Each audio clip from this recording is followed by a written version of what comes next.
Hey, what's up, everybody? Welcome to Vibing with Sleazy, the podcast. This is season 5, episode 4, and I want to thank everybody that's been tuning in, listening, and downloading this season so far. Season 5 has been a lot of fun. My last episode was a solo episode. That was a lot of fun, even though I deleted the first take and then had to re-upload a second take, but that's part of podcasting. So I'm excited to continue the season on. I have a guest for this episode. And before I introduce my guest, again, I want to thank everybody for tuning in and downloading. I also talked to my website designer, AJ Thomas. Shout out to AJ this week.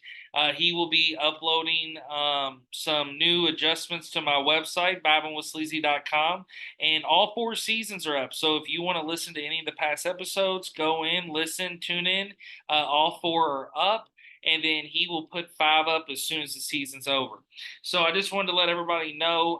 Look forward to those website changes and more of that coming soon. But my special guest is none other than Stephanie Parker. How are you doing? I am doing fantastic. Thank you. Thank you. Thank you for being on the show. I've wanted you to be on the show. Stephanie's one of my close friends. Me and Stephanie have known each other for years now. We met around 2017, 2018, and Stephanie's a very interesting person. Stephanie also had a wonderful dog named Shiva, who we all loved, and pretty much she was family with everybody that knew Stephanie. And then Stephanie now has cats, and Stephanie now also has a wonderful guy in her life named Bailey, who's become my friend. So it's been a nice. Bailey's been an awesome addition to our friendship and group. I love him. Yeah, he's been a great addition to the group. And uh, the two cats that I have now are, some would say, great additions, overall great additions, I but like them. they are also demon spawns. Yes, yes, they can be wild and funny. They're Yeah. also they're also haters of a good Madden game. I'll have to tell a couple stories about that. But that's one of the first things that on the show I wanted to talk to Steph about. So Stephanie went from a long life as a dog owner, and having a dog is way different than cats. And then Stephanie went the route of not just going one cat but two, which I would clearly recommend to everybody. I did the one cat route. It worked out great, but it came from a 2 cat system. So it was just a situation where it just worked out and my cat was dope. Shout out to Atlas, rest in peace. But at the end of the day, Shiva had a personality and was kind of like a human, and it was so big. And you've now gone to 2 smaller cats. So what would you say was some of the first, like, what's some of the first things you've noticed that are different from dog life to cat life of being an owner? Um, well, with the dog, it is a lot more hands-on responsibility. They are higher maintenance. You have to, you know, you deal with their bathroom times in a different manner. We'll say it that way. And I don't take my cats on walks, but I did take my dog on a walk every day. So that's been a whole different thing. Is maybe one day I will train them to go on a leash or a harness and walk, but I don't know. You know, I it's would love to see that because I've seen that, and I've actually seen that in a couple of the Louisville parks around, and I think it's dope. And I always was kind of jelly because I was like, man, I'd love to take Atlas when I had Atlas on a leash, or a girl, my old cat. But the thing about it, they both just couldn't handle it. Atlas, he could come outside, sit in my lap, walk around. He ain't going nowhere. He's afraid of. He acts hard. He acted hard when he's in the house, but he's afraid of yeah. his own shadow. And like a bird fly by, he's like, shit, get me back in the crib. So the thing about it is, if you could get your cat to do it, that would be so sick. Oh yeah. But Shiva was such a great walker when you would take her out, and she loved a good walk. And what was funny was she led the way. I mean, Oh yeah, she Shiva had did. some weight. Shiva was bigger, and Shiva would maneuver and move and be like, "I'm gonna Bob and take weaving. Bob and weave, Bob and Bob and weaving. weave." She had to be everywhere before you were. Yeah, yeah, but she was just so fun and so much love. And what was dope was, um, every time I go to spend time with Stephanie or go spend time with Carrie when they both were roommates, Shiva would just greet me at the door, and she'd always fall down and like get loved on and rub. And so I always felt so much love from Shiva, and so Shiva and I we had that special bond. So I really loved that dog. But what was fun was meeting your cats for the first time. So you had the one cat, and then you got the next cat, and so I'm not gonna lie, I'm a little feeling a little lit. Remind me of the two cat names again. Oh yeah, certainly. So I have Sophie. Yes, Sophie is a former street cat. I adopted her when she was about 10 months old. super sweet, Super sweet, shy. super shy. Yeah. She's a tabby. Whenever I adopted her, her name was Tabitha, but I didn't Oh, think that that suited her. oh, Although I couldn't say named it after a cat. she was a tabby cat, so they just is too easy. So that is now her given middle name. So when she's in trouble, I call her Sophie Tabitha Parker. Yeah. Wow. But Got a full name. She's great, but she's a snuggler. She's definitely the sweet one. But I got her first, and she was really always just super playful and always getting into shit, always climbing on everything and in your face, keeping you up at night. I was like, man, what do I got to do to keep her from doing this? And so Bailey and I talked, and we were like, well, maybe she just needs a friend. Maybe she needs a buddy. Maybe she's bored. And now I will let you introduce him, but I know his name because randomly just hit me in the head. I can picture Bailey screaming, "God damn it, Norman!" But Yeah. Yeah, so Norman is our second cat that we've adopted. And we adopted him last year after having Sophie for about a year. We adopted him, and he is 2 years old. He was born in a household. He's always been a house cat, always been spoiled. But I don't know if he ever really truly knew anything about life. He is the most oblivious cat that I've ever met. And he's a vibe. He's an alien. Yeah, he's wild. He's a black cat who is the longest, most awkwardly shaped, lanky. I don't even know how to describe it. He's an alien. And the noises that come out of him are very alien-like as well. Yes, Very they're creepy. wild. He does this thing where when he looks behind him, he does like a full like turn of his head like an owl would do to look behind him. It's like he has no bones in his neck. He is, I'm going to be honest. He, both cats, I would go over to Stephanie and Bailey's a lot and was playing Madden a lot with Bailey. Me and Bailey, we love Madden in 2K, so we were playing that a lot. And I got to bond with the cats, and I go over to hang out with Steph, and the cats were always nice to me and fun. But they warm up to me and try to get to know me because I'm not there every day, of course. But Norman, he cracks me up because he'll pop out of nowhere, and then I'll be allowed a few strokes in, and then he's like, all right, fuck that, dude, you got enough pets in.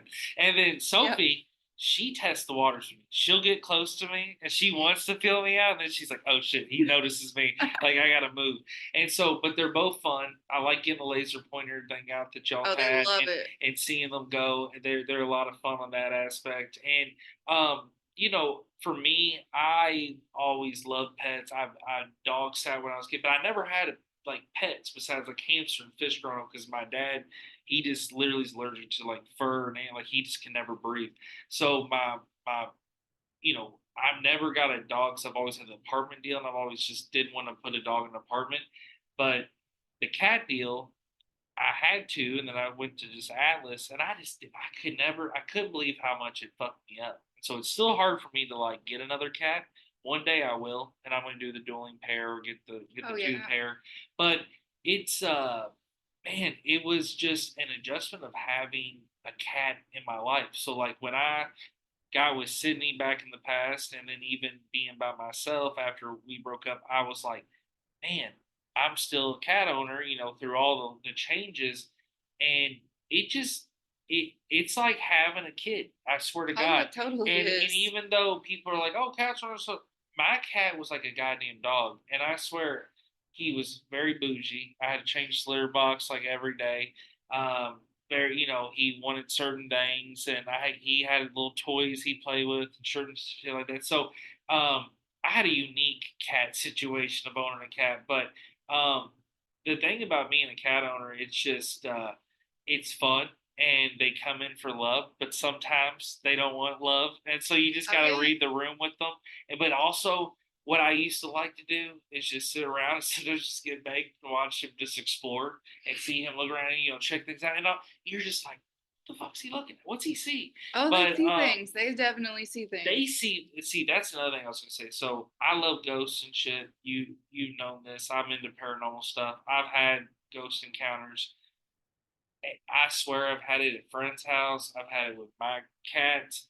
I've seen this constantly over the years where an animal will just zone into the door or zone into an area. And I can know at that time if something's haunted or whatever. And John Nicholson, shout out to John Nicholson, our buddy. Yo yo. John, we love you. Hopefully you listen to this episode. I want to say I apologize. I need to reach out more. I love you, bro. Miss you. John has been on the show, so John Nicholson's episode you can air. But John's a very talented artist that lives in Alabama, a good friend of ours. He lived in some old Louisville property, super fucking haunted. I don't know if his was specifically haunted by the Cabbage Boy. The Cabbage Boy has been mentioned in the Vibing with Sleezy episode before. Rest in peace to the Cabbage Boy. That's why there's a Cabbage Patch Foundation. Though, a little side story. He was used to walk around selling cabbage, and supposedly you can still see him. Well, John had some kind of, that house he lived in probably had a lot of history and spooks. That cat sometimes would just look up and Oh yeah. stare and do that. And then when he moved into his house down more towards the west end, um, there was a few times the cat we'd be playing video games, playing Tony Hawk, and the cat would just stare at the door and look, and he noticed it too, and I'd be like, "What's it checking out?" I just always feel like they can see some other spiritual side or something like that. Yeah. Um, I believe that. I mean, I Norman, my cat, he's done this maybe twice now, where he just zones out and he gets real fluffy. You know how whenever like sometimes if a cat is spooked or if it's just like really playful, I don't know, it's always something that's like a dramatic does he do like the back arch thing? yeah, it's like the back of his back like flares up with his fur. His tail gets really fluffy and really big, and he just like stands still and just stares in one direction at my house. That's wild. And it's happened twice now. Once was in the hallway, and once was in my bedroom. And I've also had spiritual encounters in my life, Yeah. all since I've been a child. So it's not.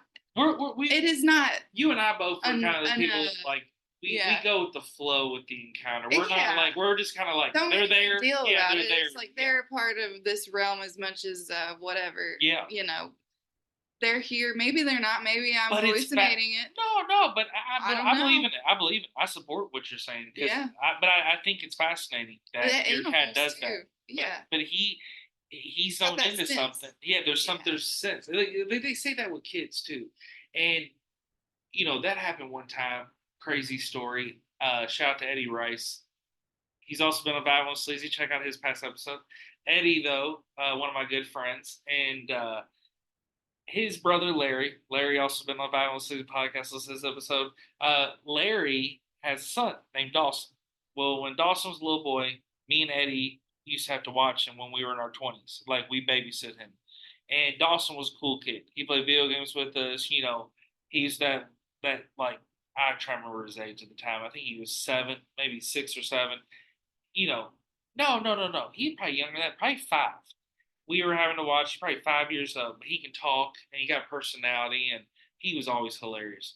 But I'll never forget it. We were in the basement once and me and Eddie were playing video games and he just over there just creepy as shit. We're just sitting in the basement, he just staring off. Just and I'm like, what the what? I paused the game. I said, Eddie, I said, what's your nephew doing? Eddie goes, Dawson, D, D, he won't turn. He's like, I, I'm talking to somebody. And we're like, who are you talking to? He names off Eddie and Larry's dead brother, who died not at that house. But here's the crazy thing: he had never met him. So we showed a picture of Eddie, Larry, and Eddie's brother, and he pointed out that that was him. And then, like 2 weeks later, we're watching him again, and we're all over there hanging out, a few of us. And Dawson's like, Eric, I want to show you something. And I was like, okay. So, when he's a 5-year-old kid, you're going to follow whatever he wants to take you. And I'm like, I don't know what he's showing me. And he just takes me into this, like, their living room. And he's like, hey, I'm going to sit on the couch and you sit in that chair. And then I'm like, all right, kid, whatever. So I sit down in the chair and I'm like, Dawson, what am I doing? So Dawson, what are we doing here? And he goes, sitting across the room. He goes, you're sitting on them. I said, sitting on who? He said, you're sitting on them.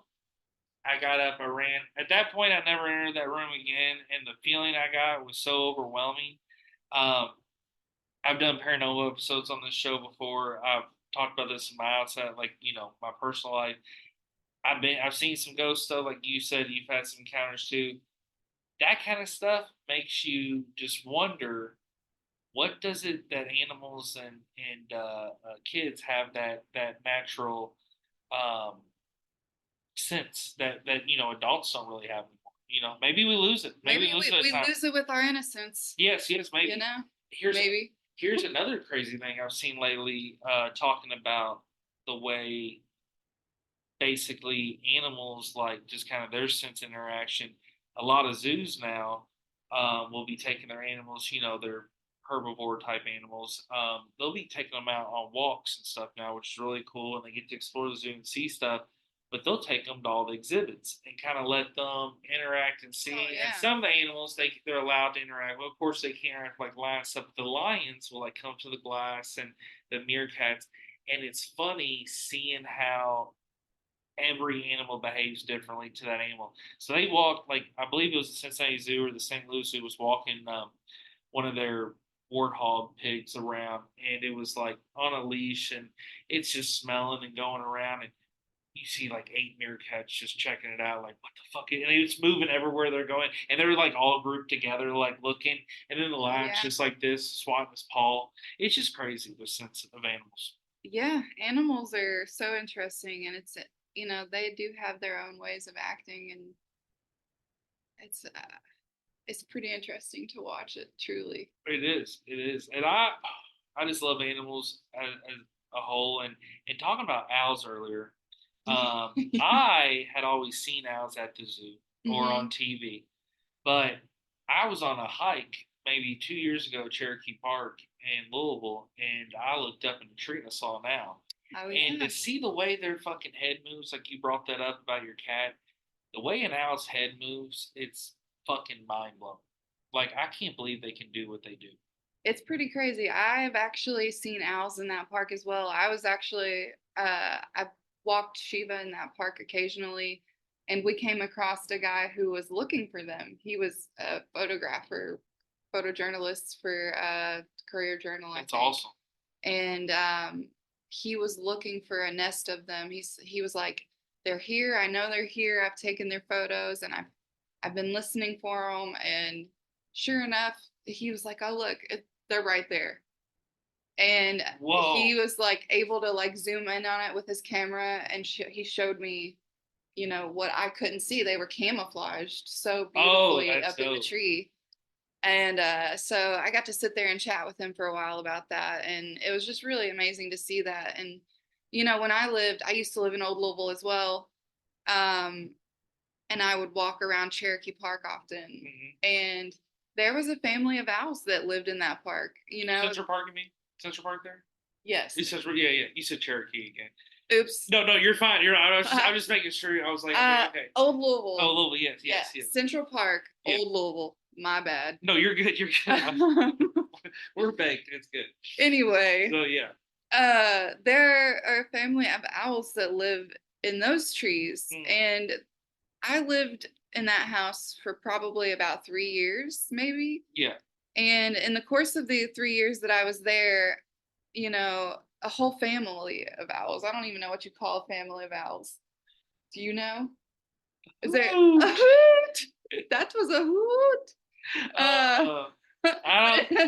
They like the first year I only would hear one owl, and they were active during the day. Well, did you hear about our friend that we used to hang out with at party? No. He's worshiping owls now. Do you remember him? No, what party? Do you remember him? Stop it. I'm not going to say it. You don't have to say it. I was trying to get you to fall for it. I'm sorry.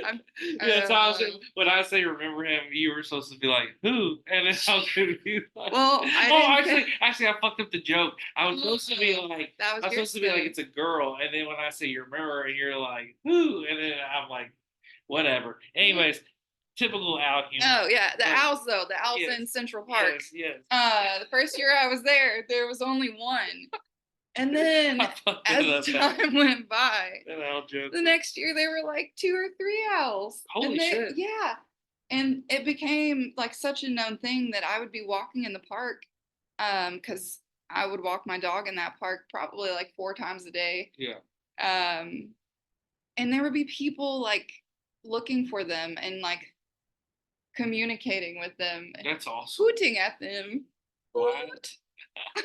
Well, see, here's the thing. It's a beautiful bird. And it's a special bird. And here's another thing. They're not hunted for like meat. And they kind of are predatory themselves and kind of have their own little habitats. And they got all their different types. Yeah. You know, Louisville Zoo's got 2 beautiful Arctic ones that are solid white. They're gorgeous.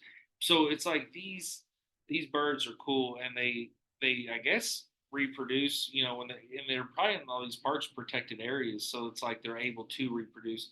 I don't know if I see different types of owls in Cherokee, but the ones that I've seen, the few encounters, 3 of them have been different colors, so they're got different colors or feathers or what. But yeah, but I love a good owl. I do that too. You know, when I was growing up, I can't believe. By the way, I'm just thinking about that joke that I literally said the whole joke, and then I'm like expecting to get it. The whole time it was supposed to be a chick. I'm not even. I'm just cracking up. I'm thinking about that. So I was like, but anyway, so I think I just missed it. I really missed something there. So anyways, the parks in Louisville are super dope. Like talking about that. Yeah. I told Stephanie before we did this episode, I knew we talked about a wide range of topics. So for the people listening, I know we're going to random stuff from dog and cat ownership to owls to parks. But here's the deal. That's what we do on the show. But the parks here in Louisville, I would have to say my favorite park in Louisville, besides Cherokee, is Charlie Benton.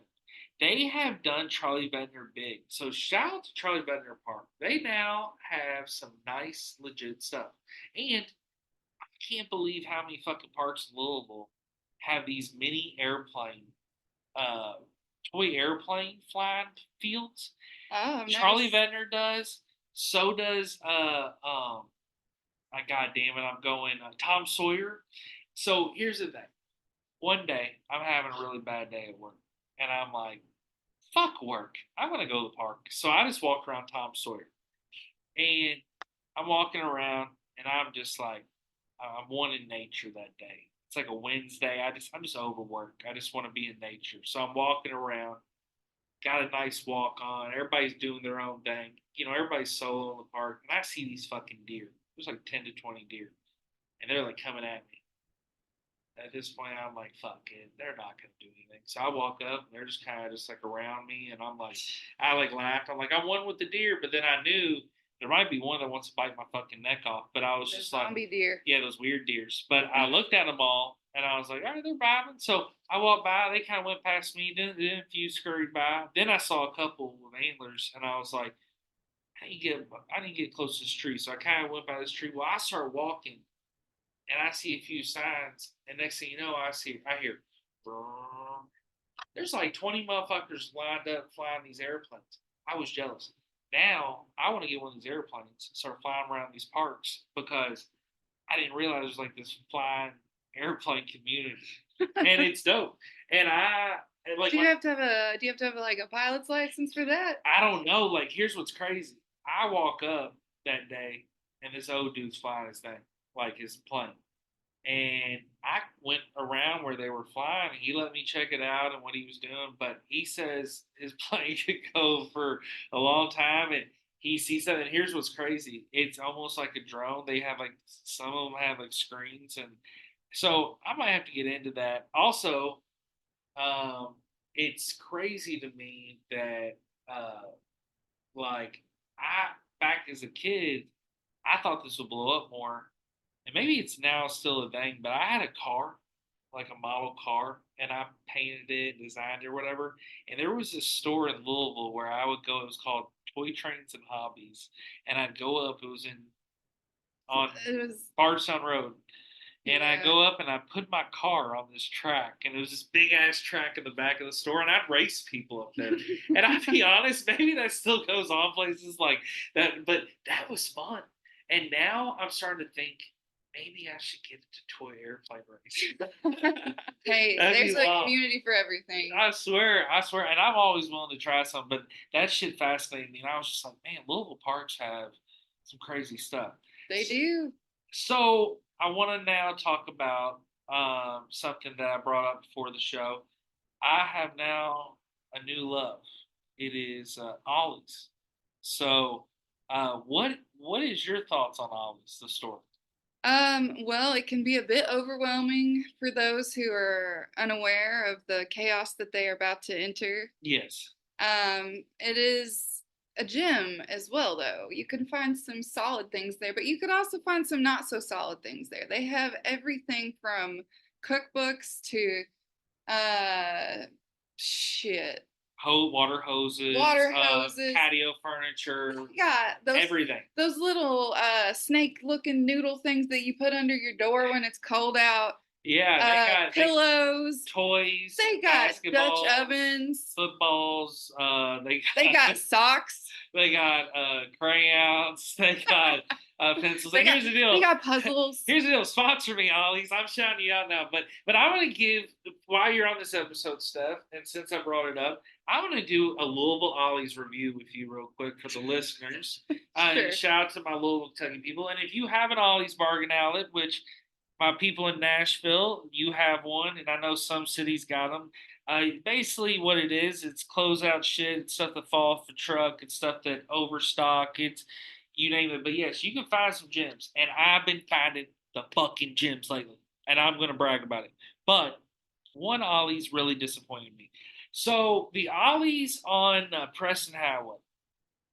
If you ever want to know what it was like after Hiroshima dropped in Japan, walk into Preston Yes. Ollie's. My first experience, the chaos. It looks like someone exploded a bomb. There is shit everywhere, and that place doesn't really have nice stuff inside it. They have some nice stuff, but it's at a point where stuff's damaged, stuff's stolen, stuff's everywhere, not labeled correctly. They have a spray paint can. They Yeah.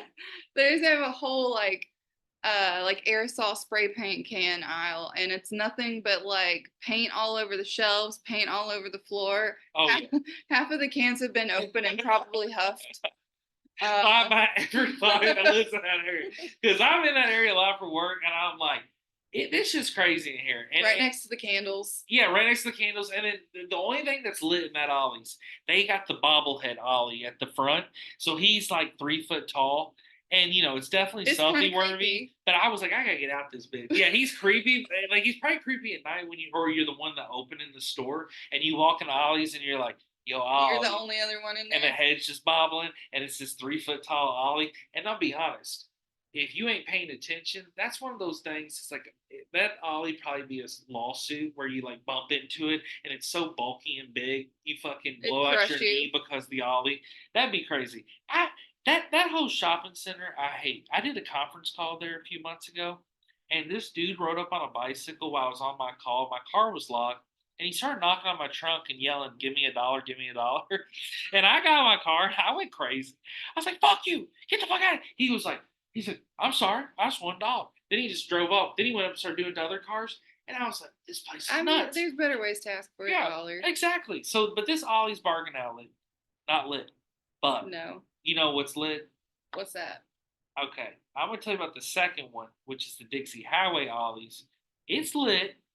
And here's the thing: the employees in there, they're real loyal to their jobs. It's always the same people in there, so I like that. And they're real big. Here's the thing about Ollie's: they really big about their soldiers. So shout out to being. I'm now in the Ollie Army because I signed up for the rewards card. Yeah, Steph's in there too. So they send me coupons in the mail. And then on Christmas time, they do an Ollie Army night where all the soldiers come in and you get like 50% off on toys and shit. And so what's cool is Ollie thing. I signed up, so I just got introduced to this place. So I go in the Dixie one, and I was mind blown. They got all these NBA basketballs of different players and all this stuff. So I picked up one, and then I got a Ric Flair and Hulk Hogan. And the Flair and Hogan, I was pumped because I was looking for WWE toys. I'm a collector of all sorts. I like a good wrestling toy. I'm a wrestling fan. And Steph, what was your thoughts on that Ric Flair Hogan that I showed you before the podcast? I mean, it just brought me back to my childhood. Yep. You know, straight up. NWO. Wolfpack, yeah, for sure. So the thing about it that was dope was I always loved just finding a good figurine or some collectible or something. So Ollie's had it. So Dixie, I was like, this is lit. And they gave me 50% off coupon. And I was like, yo, I'll be back. They now know I'm the wrestling figure dude. Somebody cleared out the 30 Hulk Hogan's though. So whoever the fuck you were, I think you were the dude on the phone that was in the toy aisle with me. Yo, don't fucking steal my collectibles that I'm trying to sell on my eBay store. But no, so I bet you could get on eBay right now and find all 30 of them. I swear you could. The same seller. I swear. And I bet he's got it for hire. I got him on there. Mystery loves to sell and buy. Check out my eBay store. I got some Ollie deals today. Well, I'm plugging everything tonight. But here's the thing. I'm feeling good. But here's the thing. The number one Ollie's in Louisville. The littest of lit. The Ollies that Carrie and Doug, shout out to Carrie and Doug, they live by there. They recommended it. The Westport Road Ollies in Louisville. I went in there and it is beautiful. And I'm talking about the employees in there, they take the job a little too serious. I'll get to that. But the store, beautiful, well stocked, and I found some fucking gems. I found these NBA figurine sets that average around 30 to 35 bucks a piece. Big stars, Luka Doncic, Joel Embiid, all this stuff in there. I found Monopoly board games for $5. They had James Bond cars. I mean, I could have dropped hundreds in there. And I'm going to flip some of it on eBay. I'm going to keep some of it. I love Ollie's. And now that I know the Westport one's that lit and it's so close, girl, I'll be bouncing back there. Yeah. I mean, it's a great place to buy Christmas presents. Yes. Where else? Yeah, not a great place to buy pots and pans. Okay. Got a story on that? I do. So recently, Ollie's, I still want that sponsorship. Hey, upgrade. You got to upgrade your pots and pans, man. But you know, I guess that's what you get when you spend $30 on a pan set. But I'd had the same pots and pan set for probably like 10 years. It was time for an upgrade. Yeah. The Teflon was all starting to come off. I was probably poisoning myself, but whatever. Oh my God. But anyway, so we, Bailey and I went there. We've been looking. Ain't there a rapper named the Teflon Don? I just wanted to. If there's not, there should be. Okay, I like that. Okay, yeah. I'm sorry. No. So we went there in search of a special pan set, one that really, really blew our skirts up. Yeah. And we found this one and we were like, great, these are awesome. Good deal. Comes with like 16 things. Which Ollies were you at, by the way? Fucking Preston Highway. Oh, God. Go fucking figure. But it's the closest one to me, so it only made sense at the time. We all gotta do a Westport. Anyway, Westport, here I come. I'm gonna bring that pan set back. I'm a fucking soldier. You better. All these wallets says number one rule, customers always right. Yeah, I'm rule right. 1.5. if the customer's wrong, remember rule number one: the customer's always right. I swear it's on the wall. I'm bringing them back because those fucking pans, I have had them for less than 2 months, and the fucking shit is already flaking off, and I'm getting poisoned again, and I don't feel good about it. And Will you please go back? I'm worried I about will. I have cast iron skillets, and I love those. I need to re-season the one I have. I don't feel comfortable using it because I don't know what's on it. I wouldn't, dude. I wouldn't feel I love comfortable. cast irons is the go-to, man. You can find a cast iron buried underground that's like over 100 years old. Clean that shit up and it's good as new. Flip a fucking omelet the next morning. An omelet. The next morning. You have these shitty fucking like Tefal, KitchenAid bullshit. Rachel Ray.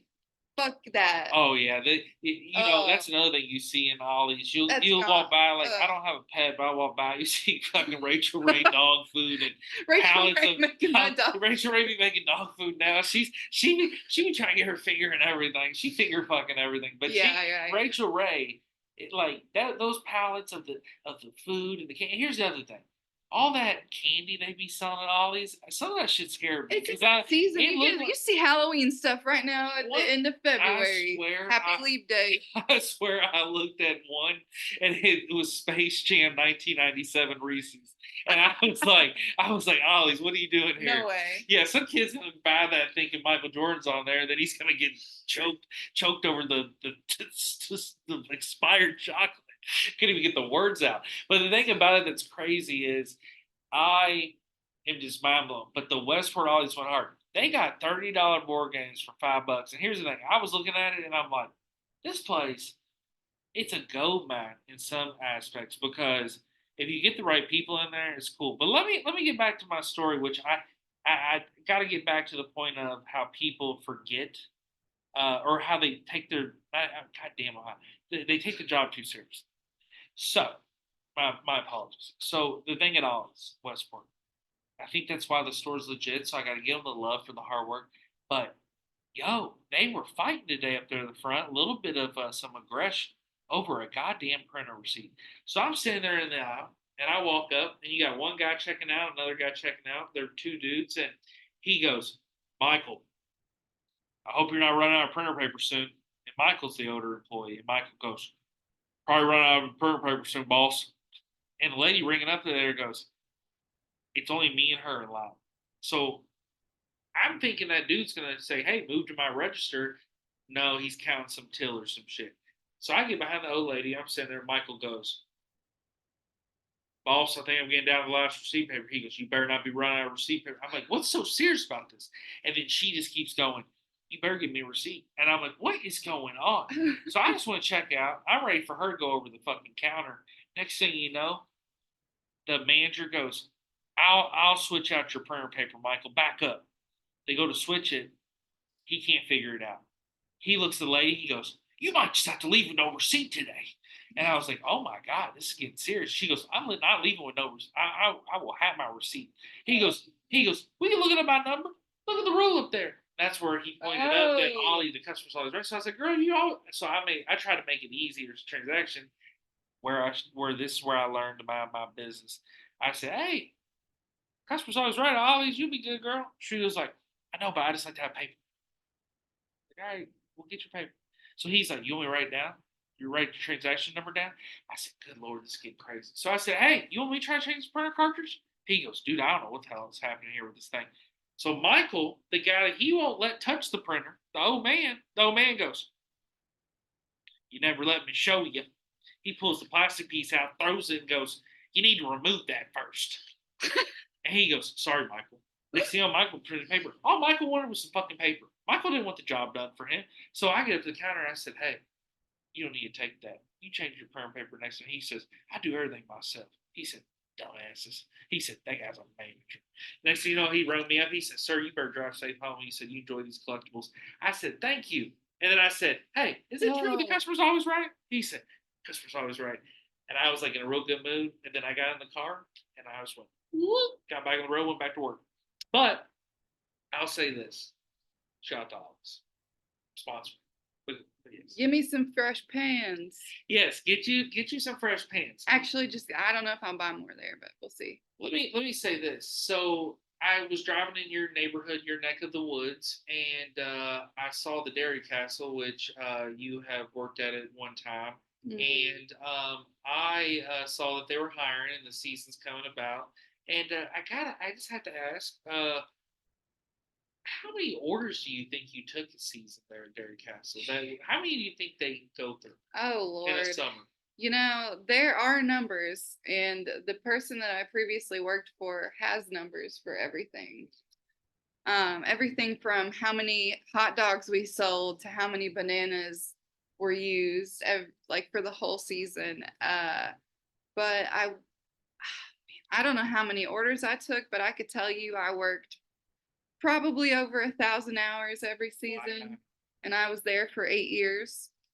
So that was a big chunk of time, but it was all well worth it. It was a great experience, you know. What was it like taking orders without paper?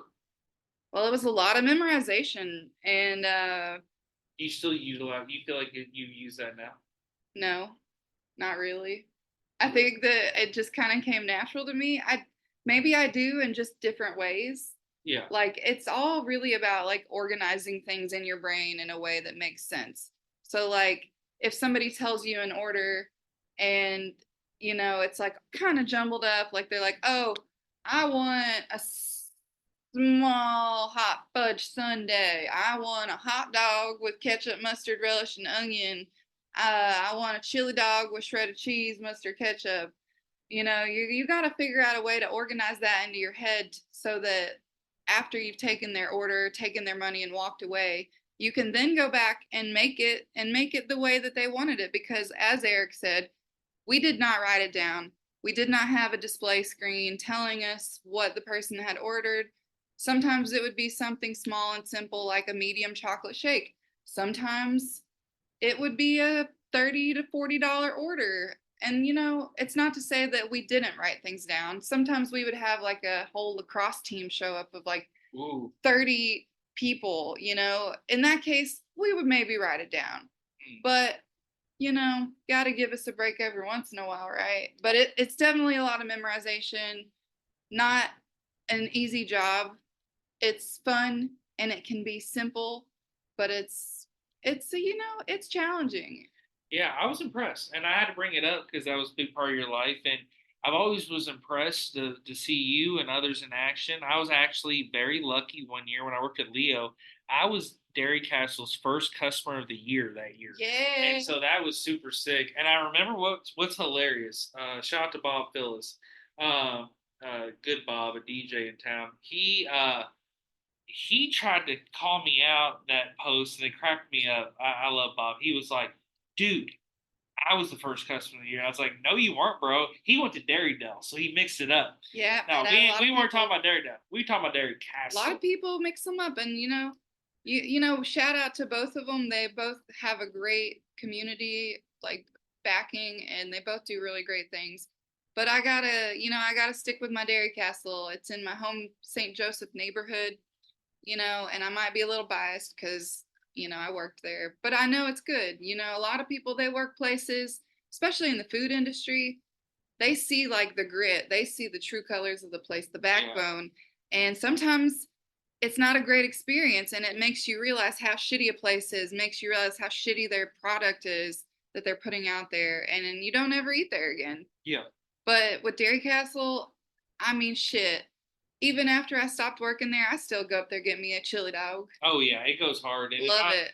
It's such convenience, and it's good to throw down ever so often, and their ice cream just hits, and it's a good summer treat. I mean, I used to love, I go over to hang out with Steph or Carrie, and it's like I'd love to be able just to walk over, grab a milkshake. It was really good. So yeah, shout out to Dairy Castle. It'll be opening soon. So if you're in the Louisville area or you're coming to the Louisville area, definitely check the place out. Get that taco in a bag. Yeah, taco in a bag. That's a ultimate classic for sure. The taco in the bag. So the last thing I want to talk to you about is something that's also been a big part of your life.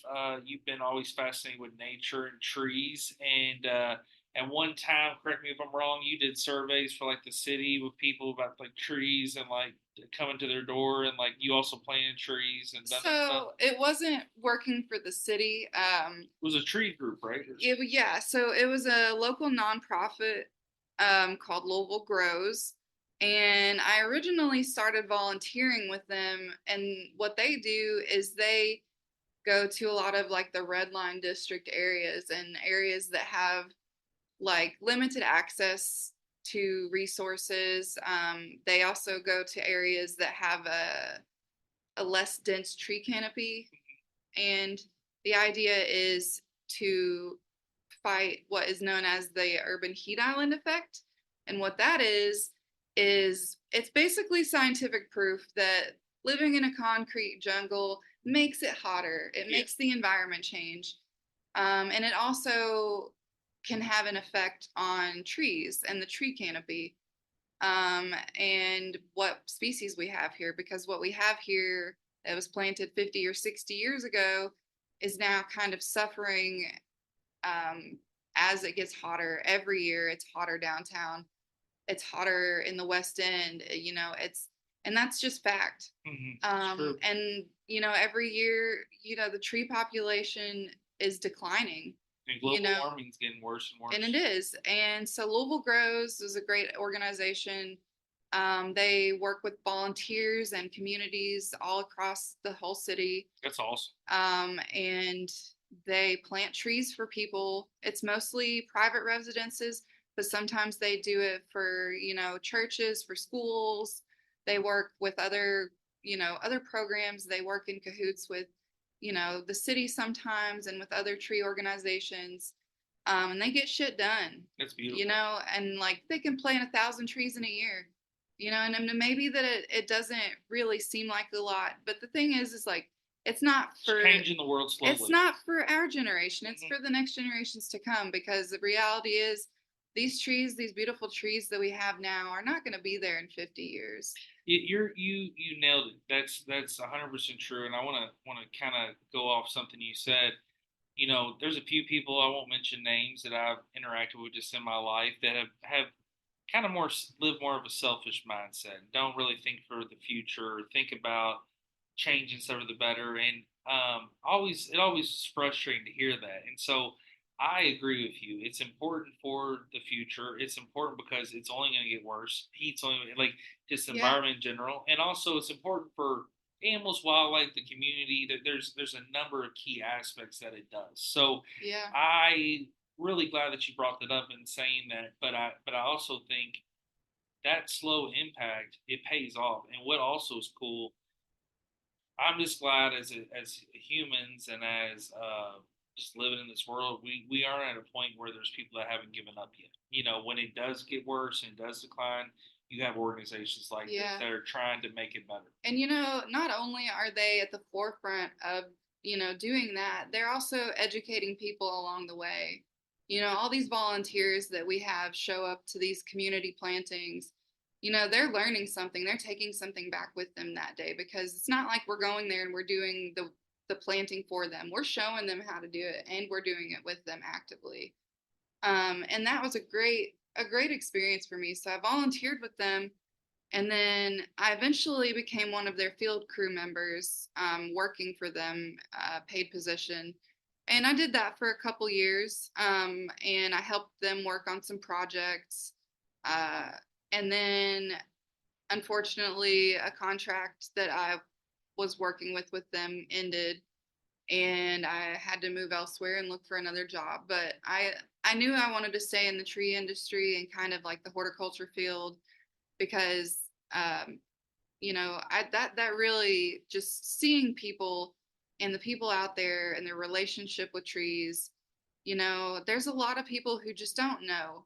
They just don't know anything about trees. They don't know how good they are. Some people walk past them every day and they just don't notice them. It's just a background. But they don't realize how much that tree's seen and what the history of that tree. And talking about Central Park, with the witch's tree is also it's a story I've shared on here a couple of times. It's about a haunted tree down in Old Louisville, and I'll If anybody wants to know about it, reach out. I can tell you the story. I've already said it a couple times on here, but yeah, it's a fascinating tree. But Yeah, I no, live down the street from it. yeah, those trees just bring, that not only that tree, but other trees just have so much of potential and history. And, um, I went to a trip on Owensboro with a friend last summer, my friend Kat, and we went up to Owensboro, and her and I, one of the places we stopped, we saw the world's largest sassafras tree. That's actually Oh, in that's Owensboro, awesome. and it's beautiful. And you could actually, like, you can't even put your arms around it. It's so beautiful. So it's massive. And I love to see that. And like I was very blessed. Like I went to Fern Creek Elementary as a kid. We had a caiman crocodile in our science lab. I was in the ecology club. We studied trees and fossils and animal footprints. And that's what's made me love animals and nature Oh yeah, myself. I had And a similar experience at my school. that's awesome. That's what's important. I think Yeah, that's important for kids. And I wish they did that more. And I do too. Yeah, I don't think that's happening as much. And I think with resources and population and just people and just all the number of effects that you hear now with schools and stuff, and this is even in private schools, public schools, whatever. Um, you just don't see. I don't think enough nature and animal programs, but like that ecology club program that was going around the public schools was awesome, and I'm really happy to be a part of it. It's a lot of good memories, but hmm I just to have it as a competition made it even better as a kid, and it made you want to like study more. Like I played sports and stuff, and so I was always competitive. But when I did that, you get to use like your brain, and you're like trying to do things.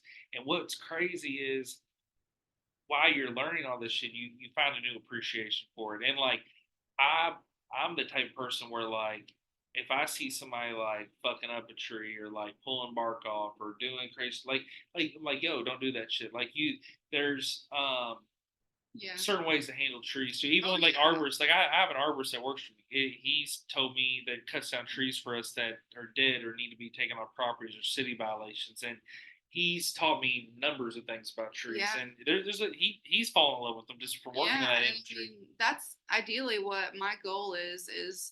I would like to become an arborist, and I'm on my way there. I currently work for Louisville Metro government in the urban forestry program. It's awesome. And that's actively pretty much doing the same thing that I was doing with Louisville Grows, except for instead of like private residences, I work directly with this like city property. So any of the right of ways that are in the city, any of the parkway systems, so like Eastern Parkway, Southern Parkway, Algonquin That's Parkway, awesome, dude. You're doing an important part. but then we also work with Olmsted, and we work in a lot of the parks, And all you these know, places that you're naming are beautiful places that yeah. have some good trees. And so, I'm still doing that. I'm gonna work my damnedest to get some trees in the ground. You can do it. But I also, what's important to me is the educational aspect of it. There's a lot to learn, and there's a lot to teach, and you have so many people willing to learn. Um, and it's just a lot of fun. It's like you're learning. I mean, it's what's around you. It's nature, but you got to think about it too. Is like we live in an urban forest. So urban forest is a man-made thing. Yes. It's a landscape that we are designing. And you can't treat it the same as a natural forest or like, I'm from Moorhead and that's like Dania Boone National Forest. You're right in the thick of it. Mm-hmm. And it's a whole different forest, So you gotta make both sides work. Like, Yeah. but the community's gotta do that. And Yeah, it's important to get the community involved because they want to know what's going on.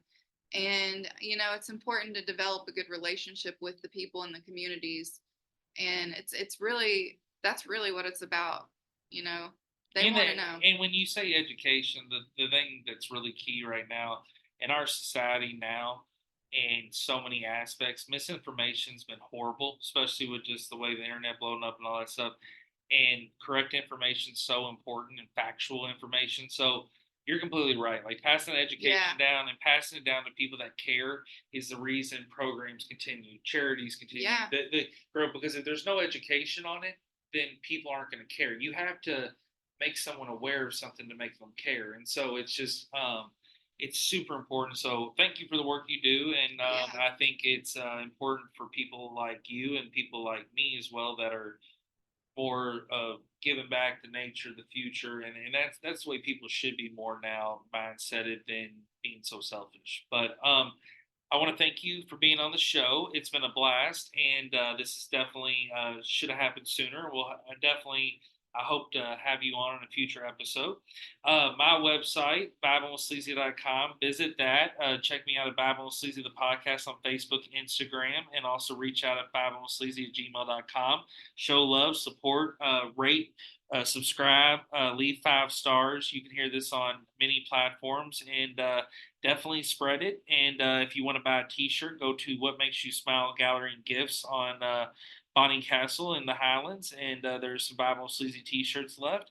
And thank you all for listening, tuning in, downloading, and showing love. So before we sign off, Stephanie, do you have anything to plug or say, or anybody can reach out to you, or anything, or want to talk to you about how to get into any programs with nature and trees? Yeah. First and foremost, thank you, Eric, for having me on your show. No problem. I Much appreciate love, you. much love. Yes, much love. I enjoy talking about all the things that we have discussed this evening. I will say, on the subject of trees and doing the right thing and education, always, if you have questions about something, if you want to prune your tree, you think something's wrong with it, you can always contact someone.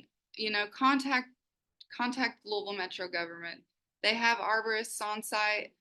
They can send them out there to have them do inspections, and it's free to you. You know, we come out and we can look at it and tell you, you know, exactly what's going on.